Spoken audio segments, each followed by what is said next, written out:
Kenalkan nama saya Maria Majo dengan bibliotek.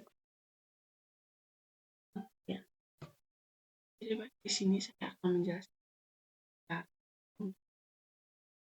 yang utama itu negara hukum. Negara dalam pandangan teori klasik diartikan sebagai masyarakat. Nah, negara pada hakikatnya suatu masyarakat sempurna yang para anggotanya mentaati aturan yang sudah berlaku.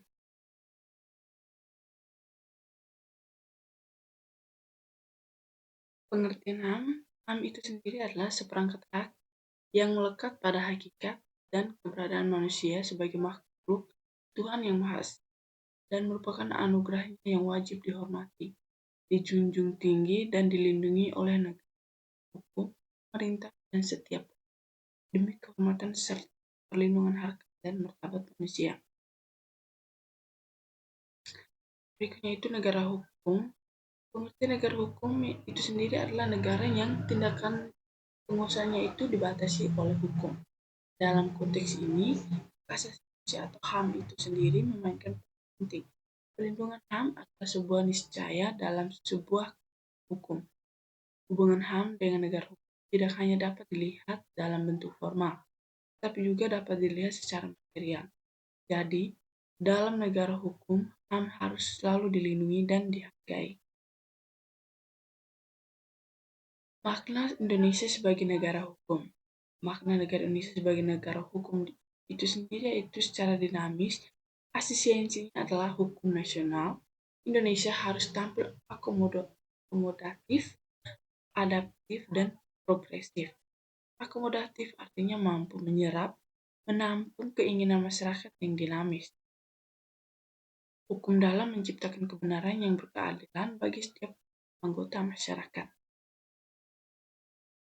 Prinsip-prinsip negara hukum dan HAM. Prinsip-prinsip negara hukum. Pertama itu, supremasi hukum. Hukum berada di atas segala hal dalam semua orang, termasuk pemerintahan dan warga negara. Yang kedua itu, kesetaraan di hadapan hukum, kepastian hukum, dan perlindungan hak asasi individu. Yang berikutnya itu prinsip-prinsip hak asasi manusia atau HAM. Yang pertama itu universalitas. Hak asasi manusia berlaku untuk semua orang tanpa memandang ras, agama, gender, atau latar belakang sosial dari masyarakat itu sendiri atau manusia itu sendiri. Yang kedua itu tidak dapat dicabut.